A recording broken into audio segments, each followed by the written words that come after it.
Steps of Data Analysis 6-week webinar class. Step 3, Checks of Data Integrity. I'm William Bannon of Stats Whisperer, bringing you the presentation as always. Where are we among our 7 steps of data analysis? Well, in week 3, we are in step 3, which is checks of data integrity. Okay, so we're getting pretty far down, and you'll see that this is one of the most involved steps in the whole process. It's actually a very exciting step, and I will illustrate that by being a little philosophical. So consider, what is the value of a study if the findings are incorrect? Right? So you might have a study, you might have had it published, it looks great, the numbers look great, it's compelling, it's meaningful, but if the findings are incorrect, it's probably more destructive than constructive, right? Because people are following the research, but if the findings are incorrect, they're following it in vain. So for accurate findings, we have to consider 4 areas in which data integrity must be checked. And what's so exciting about this is that if you read the quantitative literature, these areas are generally overlooked many times, right? So not a lot of people report on them. And you'll see that they're reported upon sporadically, even in the top journals. One study will mention one of them, another study will mention a different one, right? So there's no systematic addressing, right, of these checks normally. However, just one of these missed checks can totally skew findings and make them incorrect. Right? So this is important for our learning and important for our research, but at a global level, if people systematically made these checks of data integrity, it would no less than revamp quantitative research, right? Because it would be making sure, or as close as we could get to making sure, that the findings are credible and all the procedures were done correctly, like the data was appropriate for the analysis, right? That's often overlooked, as strange as that sounds, right? So that's what we're doing here. We're saying, is the data appropriate for the analysis?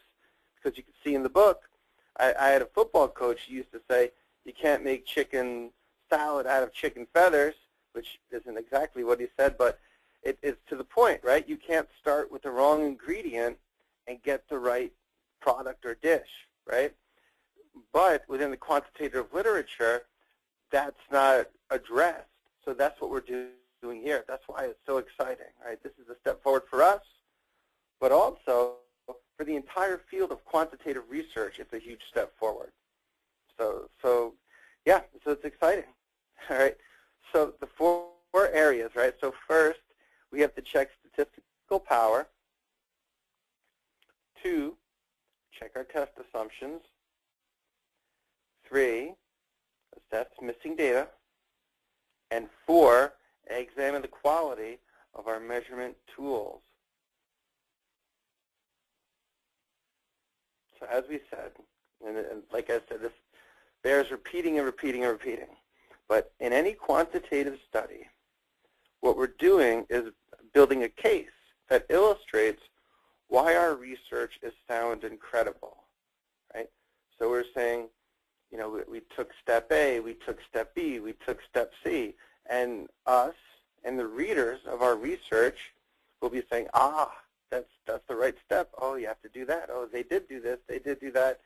This looks good, it looks credible, right? So we're building our case. So in order to be sound and credible, the quantitative study must thoroughly address the checks of data integrity. So what we're going to do here, besides just talking about it, is use sample study 1 to illustrate how to implement these checks of data integrity. And why sample study 1? It's a good question. Because sample study 1 has a continuous dependent variable. Right, so when you use a continuous dependent variable, you have to do multiple linear regression. You'll see this. And that has the most test assumptions making it more complex than study 2, sample study 2. So we'll select sample study 1 since it's more complex.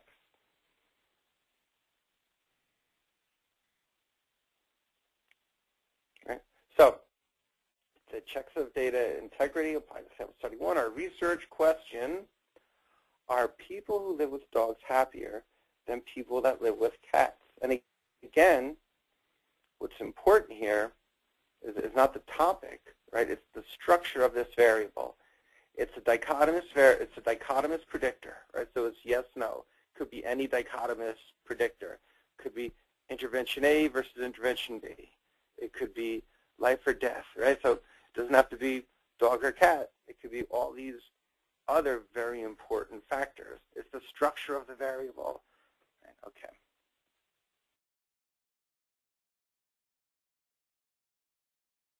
Could be any continuous variable, such as it could be depression. So instead of looking at living with a dog or a cat related to happiness, it's the same analysis if you're looking at intervention A and B and its impact on levels of depression, right? So that's what we want to keep in mind. We're looking at how a dichotomous independent variable impacts a continuous dependent variable. And to make that a little clearer, right, here's our study map for sample study 1. Right? So we say we have 3 predictors, right? Covariate variable 1, education level; income level, covariate variable 2; and independent variable, do you live with a dog or a cat? And we're looking how each impacts levels of happiness. Now it all looks pretty innocent here, right? We have 4 variables on the screen. Now what's interesting is how much work has to be done just to answer this research question, just to test this model. So first, right, our first check of data integrity. Number 1, statistical power. Does the study have enough statistical power to answer the research question, right? So you have to pardon this, but power is our ability to reject the null hypothesis when it is false, otherwise known as accept a true study hypothesis. So there's a level of power that we set where we have this ability, right? Without enough study power, like I said, we cannot answer that research question.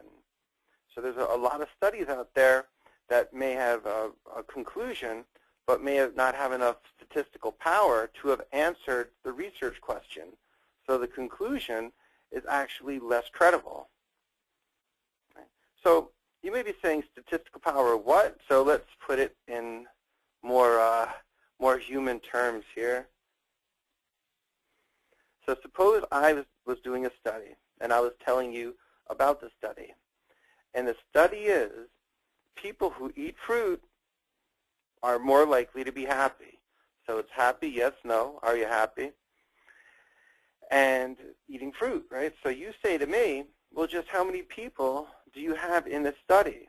So I tell you I have 4 people, right? There's 2 people that are happy and 2 people that are unhappy.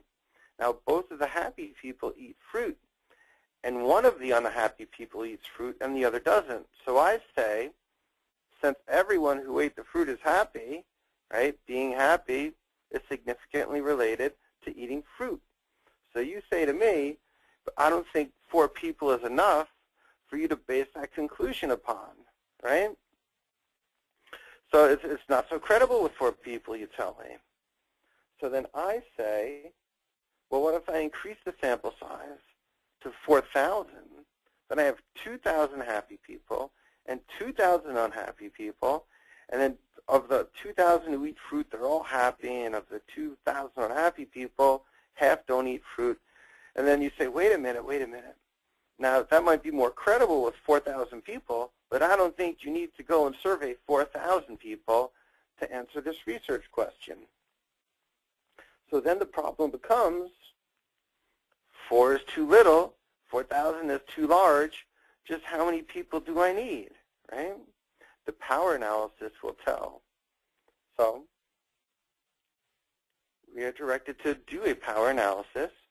Now, the power analysis is commonly used to calculate the minimum sample size needed to detect a relationship between variables. For example, if I think living with a dog or a cat impacts your happiness, what's the minimum amount of people I need in my study for me to illustrate if this relationship does or does not exist? Now, before we go on, please note that there are many software programs, well, many being a relative term, online, some of which are free, like the ones listed here, where you can do a power analysis. So first, Power and Precision has a free 30-day trial, and Jeep Power is free outright. And so if you need to do a power analysis or give it a go, practice, you might consider these sites, and there's the website locations.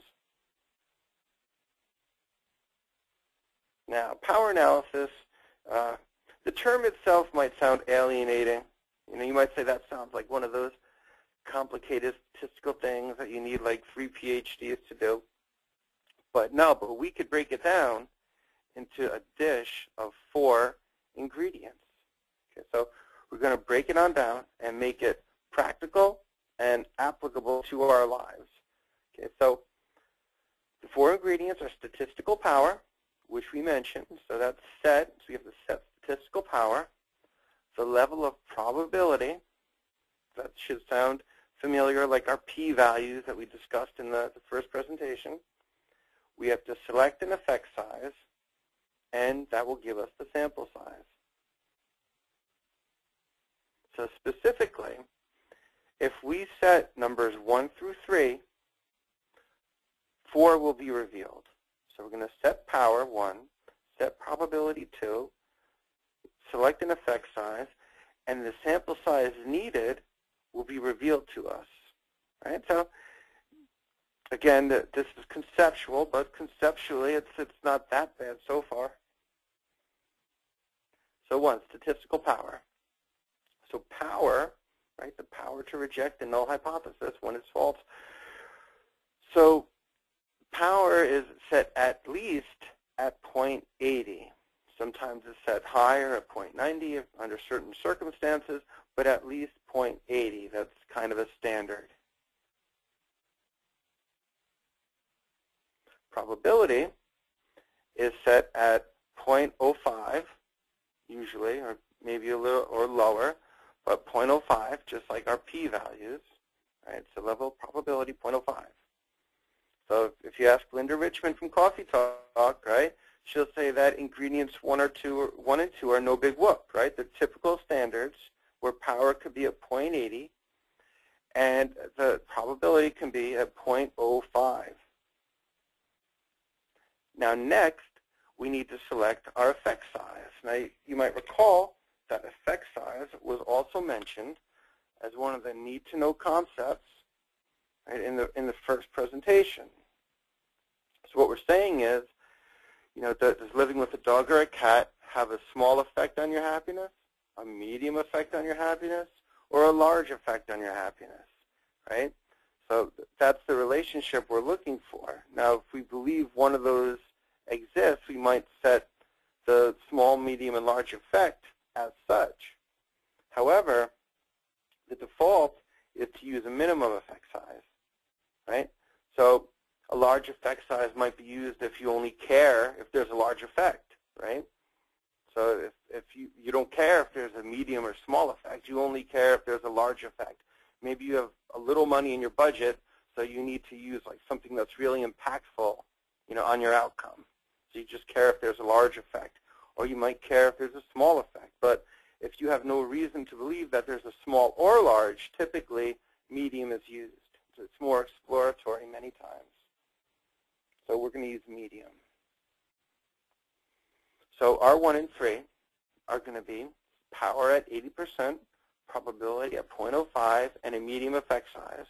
That's going to compute the sample size needed. Now we're overlooking something, right? Recall effect size itself is different for different statistical tests, right?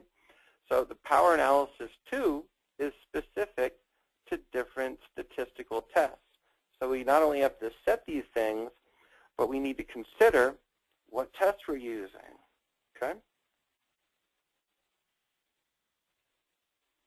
So often the power analysis is based on the final multivariate procedure used in step 6. So for study sample 1, jumping ahead a little, for a continuous dependent variable, our multivariate procedure is a multiple linear regression. Okay, so our power analysis needs to be based upon a multiple linear regression. So obviously you need to know, right, your final multivariate procedure in the study before you do your power analysis. So you have to have the data analysis plan all written out, right? And then you can figure out how many people you need. So our settings within the multiple linear regression is, again, powered 80%, probability of 0.05. Now the effect size is going to be 0.15. We'll get to that in a minute. And we're going to get our sample size. So if you go to the G-Power, this was the current version of G-Power. This was written. So you'll see on the bottom in the blue rectangle, it says effect size conventions. So they actually tell you, it's alarmingly helpful, right? They tell you the effect size conventions, what's small, what's medium, what's large. So we see medium, the medium effect size for the F squared is 0.15. So on the upper left, you'll see effect size, F squared, we have entered 0.15. Now the next line below that, where it says alpha, we have 0.05, right? So we set our alpha. The power, as we said, is 0.80, 80%. We set the power. And then for the regression model, we have to enter the number of predictors. Okay, so we have 3 predictors. So, right, education, income, do you live with a dog or a cat? So we enter 3. Then when you click the calculate button, after that's set, you click the calculate button in the upper left-hand corner, and in the green rectangle, that text is produced. So you can see the last line says total sample size 77. Okay, so we have our sample size. We need 77 people, right, to have enough power to examine our relationship, right? Now the way to state it, right, so if you're doing your research report or your proposal, you have to state the results of the power analysis. It should only be 1 sentence. All this work for 1 sentence, yes, but it's a good sentence. It sounds impressive. So we would say, based on G-Power estimates of multiple regression, with power set at 0.80 and probability set at 0.05, using 3 predictors, a medium size effect, 0.15, would be detectable using a sample size of 77. So there you go. In other words, that is our first check of data integrity. That's done. So now we have 2, 3, 4. Test assumptions, missing data, and measurement tools, comma, respectively.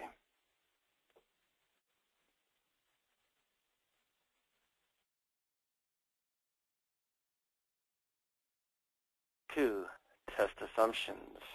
All right, so for a multiple linear regression, like we would use for happiness, our dependent variable, you have a bunch of checks. Right? So we're going to go through A through E, which are the major checks, right, of test assumptions for linear regression. Now remember, please, linear regression, multiple linear regression, and these parametric tests are based upon an equivalence of variances. That means scores and residuals of scores need to vary equivalently in a whole bunch of different ways. And so that's what we're looking at largely, how these variances occur and if they're appropriate for the parametric testing. So A, we have normal distributions. In other words, if we have a continuous variable, are the residuals, are the scores distributed normally? B, homoscedasticity. So that's essentially, does the independent variable vary similarly at different levels of the dependent variable? Multicollinearity, are the continuous predictors in the model highly correlated? Linearity, and then the influence of outlier scores. And F, there's a few others we won't address in the webinar here, but they're listed in the back of the text at the end of this chapter. But the influence of outlier scores is a big one. Outlier scores play havoc with parametric testing, so you have to know how to handle them. So first, normal distributions. First, we're going to examine testing for normality, testing to see if the distribution is normal. Right? Then we're going to identify those pesky outliers. Right? And in case you didn't know, an outlier score is a score that's extremely higher or lower than the mean score. So if we have happiness measured on a scale of 1 to 5, and the mean score is 3, right? So an outlier would be somebody maybe that has a score of 5, which is way above the mean score of 3, or a score of 1, which is way below the mean score of 3. And then we're going to discuss how if you remove outliers, your non-normal distribution could get normal real quick. And then 3, we're going to discuss data transformations, which is mathematically, reorganizing your values to try to make the distribution more normal. And there are pros and cons in doing that, which we will discuss.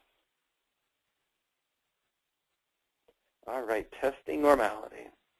This is a perfectly normal distribution. Makes that kind of bell curve, as they call it, the old bell curve formation. Now, the numbers down below refer to the spread of the scores. Right? So that's the deviations, right? Or as we call them, the standard deviations, how much the scores deviate from the center, the 0 there, which is the mean. So how the scores deviate from the mean. So 0 is the mean score, and then you can see around the 0 there's a -1 and +1. Then within that there's a 68%. So what that's indicating that in a normal distribution, 68% of the scores are 1 standard deviation above or below the mean score, right? So 68%, so almost 2/3 of the sample. So if the mean score is 3, 68% of the scores will be 1 standard deviation above or below. So from 2 to 3 to 4, right? So if the mean is 3, 68% of the cases or scores will be between 2 and 4, right? And then we see, respectively, 2 standard deviations, 95% of the scores will be within 2 standard deviations of the mean. And then 99.7% of the scores will be within 3 standard deviations of the mean. And then we can consider scores outside of the 3, which is that 0.03%, right, are going to be our outlier scores. Right? So when we test for normality, what we're doing is we're taking our variable from our study and we're looking at its distribution, its bell-shaped curve. If it's approximately like this, it's approximately normal. If it's really not like this, it might be significantly non-normal. But you say, how am I supposed to determine that? Just by looking, which is a great point. Right? There are actual ways to test for that. Right? But before we actually do the testing, let's elaborate a little more on the threats, because the testing is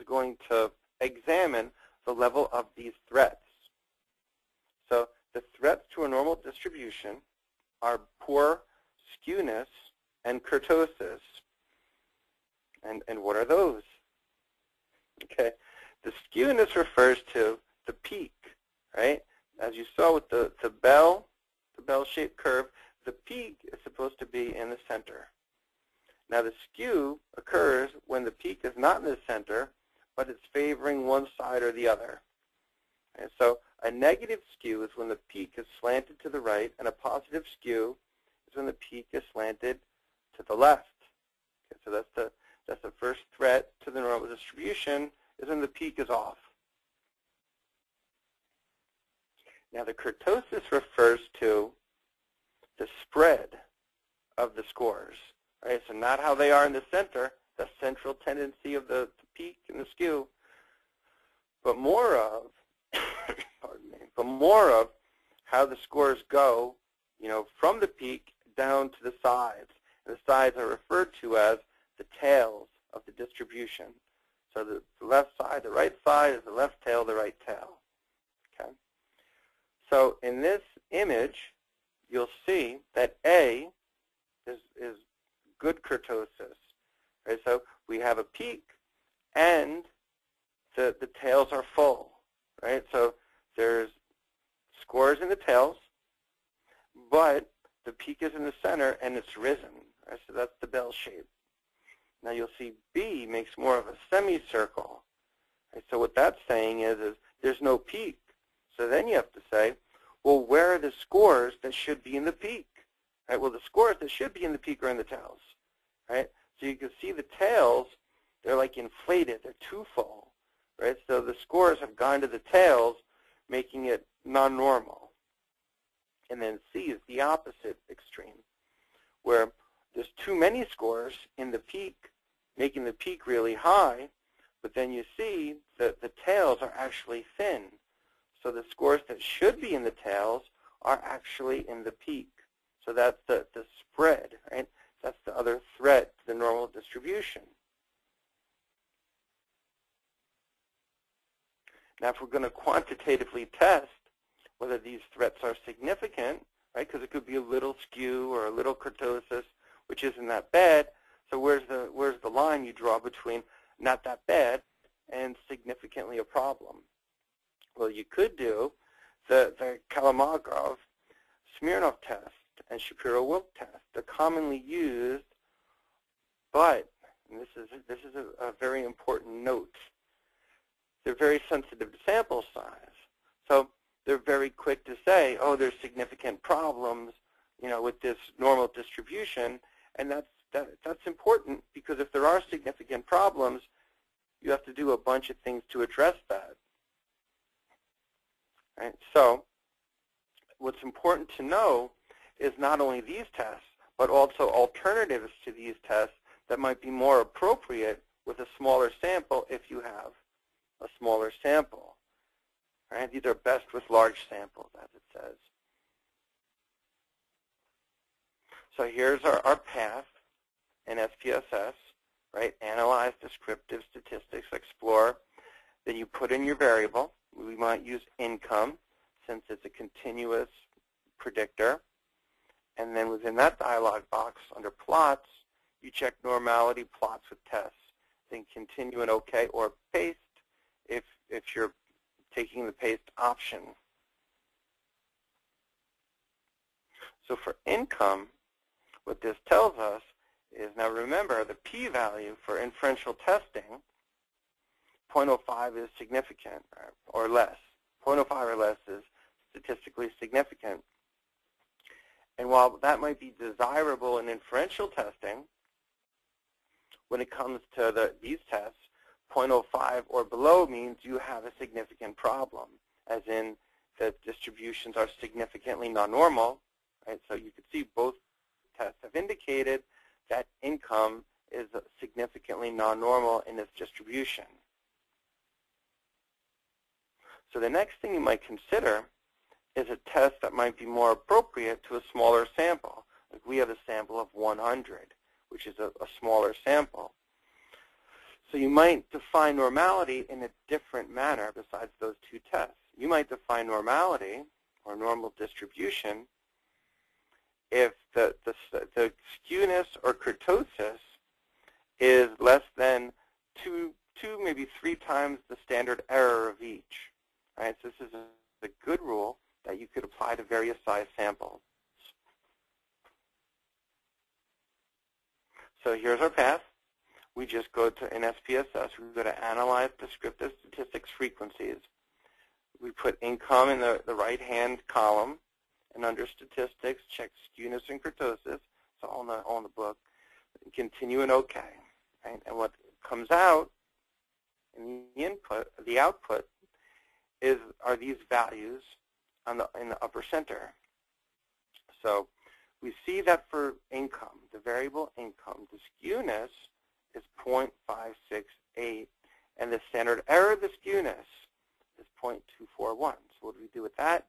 We divide the skewness by the standard error. So 0.568 divided by 0.241 equals 2.36. So remember, we said a ratio of 2 to 3, and so 2.36.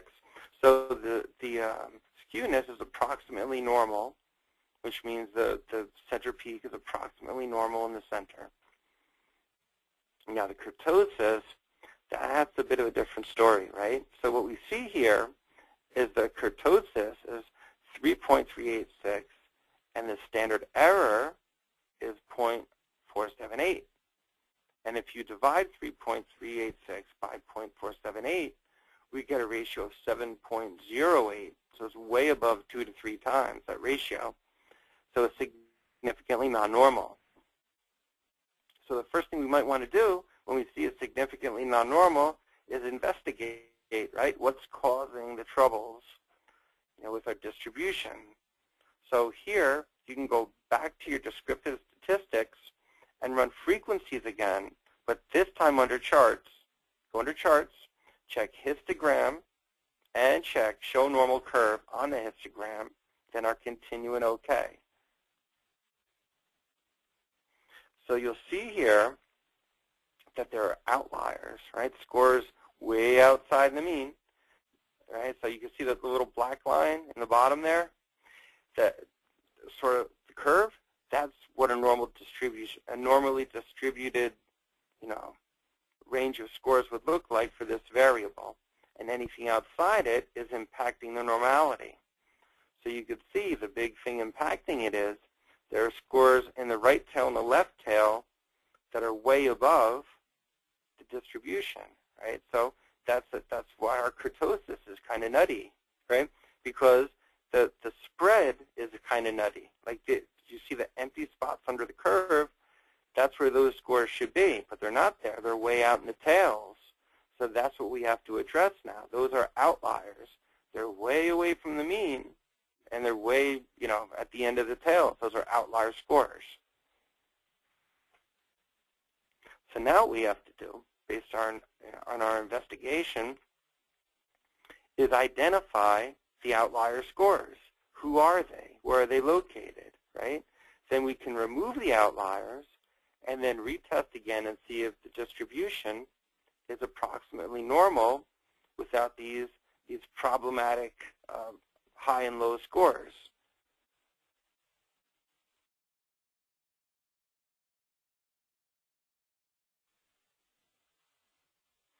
So, normal distributions. To remove the outliers, first, you must identify the outliers, and one way to do this is identifying the cases that are 3 standard deviations above and below the mean, as we discussed earlier.